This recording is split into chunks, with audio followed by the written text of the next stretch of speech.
Hello, y'all.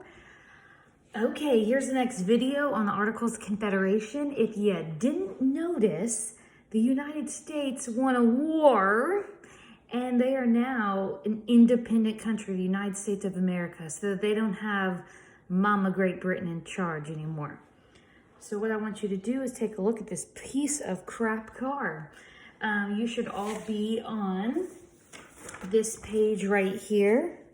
In your brand new Constitution era packet. This is my favorite era ever. So I will be finishing this packet up with y'all when I get back in a few weeks. So you should be right here. Okay, take a look at this ugly car.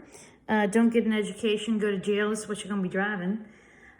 So let's see, how many of you want to keep this car forever because you are an adult and you need to get to a job, so you have to have a car? Who wants to keep it? Who wants to get rid of it? I can't see you right now. However, I'm going to assume that most of us want to get rid of it because, I don't know, it's a piece of crap. So we're going to get rid of it. But now what? You need a car. You got to get from one place to another. So what are we going to do? Well, if you get rid of it, what's the simple answer I'm looking for? You need to get another one. When you get rid of something, you need to get another one.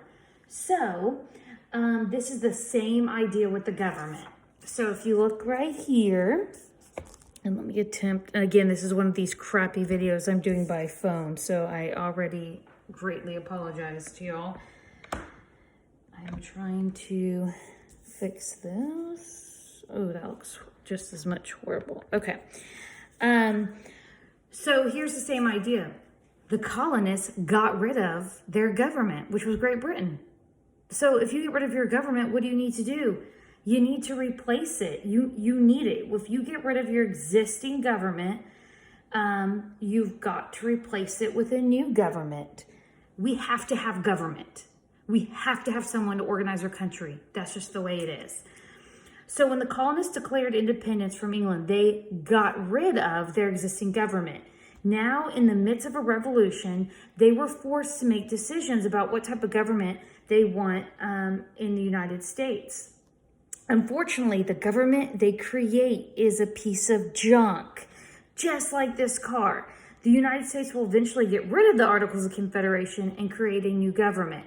Let's get educated on the Articles of Confederation and figure out their strengths and weaknesses. So let me make this easy for you. So the Articles of Confederation, this right here, is a piece of paper. And on that piece of paper, it organizes the first ever United States government. But here's the thing. Think of it like this. We were in such a hurry to create a government that we didn't stop and think about it. This is not popular. We don't have it today. We're going to throw this piece of paper away because it's a piece of junk. But we have to learn about it. It's a big part of U.S. history. It was something that we did have. So here's what I want you to do. Y'all are going to stop the video and just here in a second. And you're going to watch the Brain Pop video of the Articles of Confederation. Okay? So I want you to do that. And Miss Busso is going to decide if you have time or not to do the Articles of Confederation quiz. But here's what you're looking for as you're watching it. And this is just a good overview. Which of the following was established by the Declaration of Independence? Which of these? Oh, and here's the great thing. Believe this or not, guess what y'all people do? Here's a piece of paper. Okay? This piece of paper happens to be called the Declaration of Independence. Blah, blah, blah, blah, blah, blah, blah, blah, blah, blah, blah. Here's our next really famous piece of paper this year. It's called the Articles of Confederation. Blah, blah, blah, blah, blah, blah, blah, blah, blah. Can you believe? Guess what some of you are going to do? You're going to tell me these are like the same thing or you don't know the difference. Let's not do that. Declaration of Independence is a breakup letter. Hello, breakup letter. And this is a form of government. Just because they're paper doesn't mean they're the same thing. We are going to work this year to make sure that you don't make that mistake. My job is to know the mistakes you're already going to make, and that's one of them. Okay, so let's go back up here. So, which of the following was established by the Declaration of Independence? Which factor convinced the framers, the writers, that's all that means, of the Articles of Confederation to create a weak central government? You're going to hear about this a lot. We'll dive more into the Articles of Confederation. Under the Articles of Confederation, which power was held exclusively by the national government? I can let Miss Busso pause and read these to you, but you're going to answer these questions along with the Brain Pop video. So let's go ahead and stop the video and watch the Brain Pop video that is here. Okay? Do that now. Okay.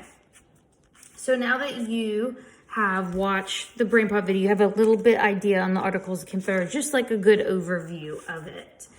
So let me move this over just a little bit. Okay, so here's what we're going to do. I'm sorry, this video is horrible.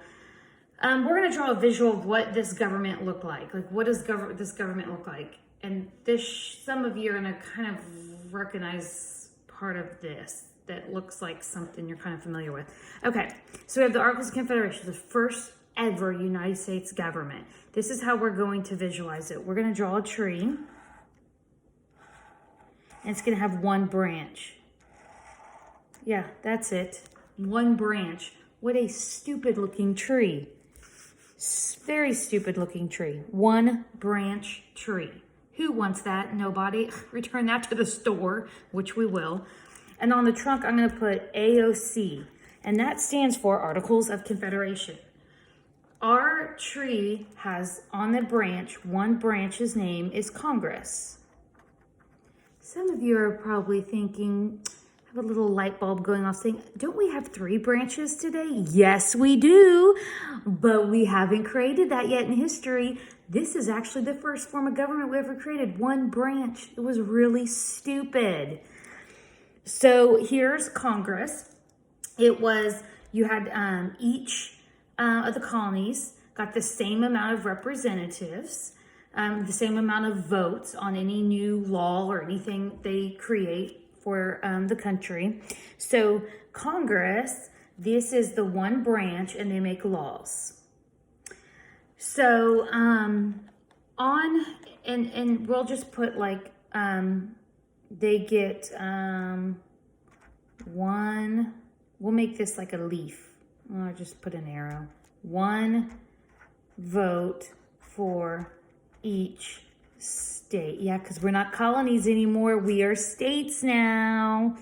So I don't care if you have 1 million people in your state or 5. You each get one vote. That is the United States government. And this one branch is very weak. And they did it on purpose. If you notice, we don't have a president. Nope, no leader, no nothing. Nothing. We are terrified of having a leader. He might turn into a king, so we'll just not have that. Welcome to, and this is what you'll draw on the brain drain. Here's the Articles of Confederation. It is the United States government run by a group of men. There's not one person in charge. A group of people. So, okay.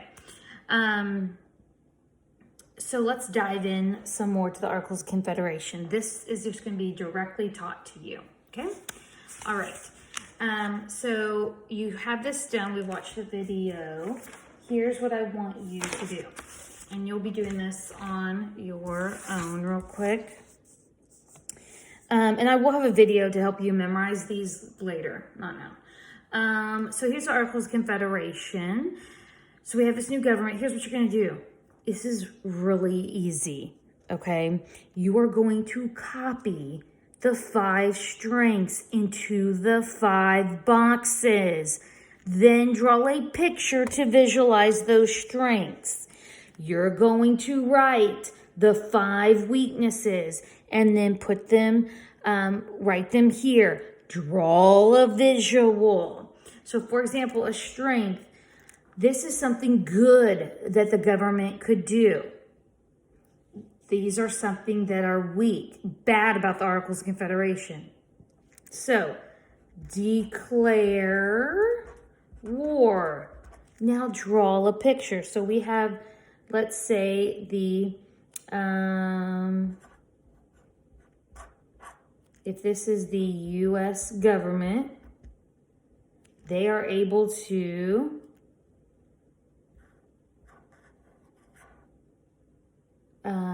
let's see, declare war.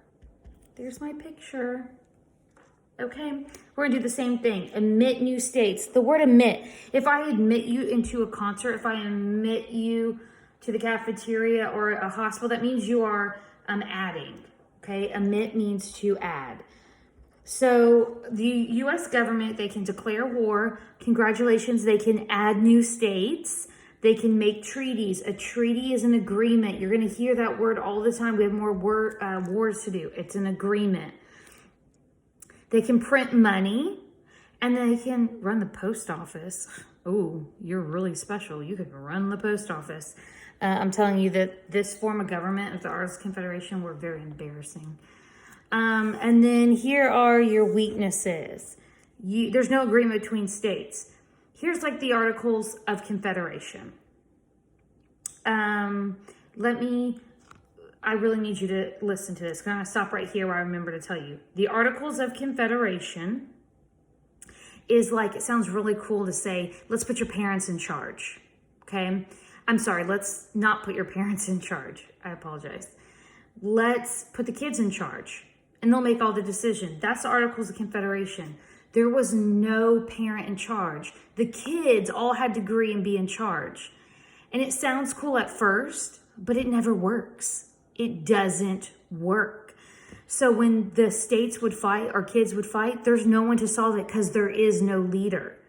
One vote per state. So if you're a big state like Virginia, you're like, why do I get the same amount of states as, blah, blah, blah state where nobody lives? There's no president. That means there's no leadership. They can't tax. We'll talk about the outcome of these. And then there's a weak central government. It just means the whole government's weak. So other countries say, y'all are just, we don't even take y'all seriously. So I'm going to stop right now. Y'all going to stop the video and you're going to complete this page. I want strengths, visual, weaknesses, visuals. Go.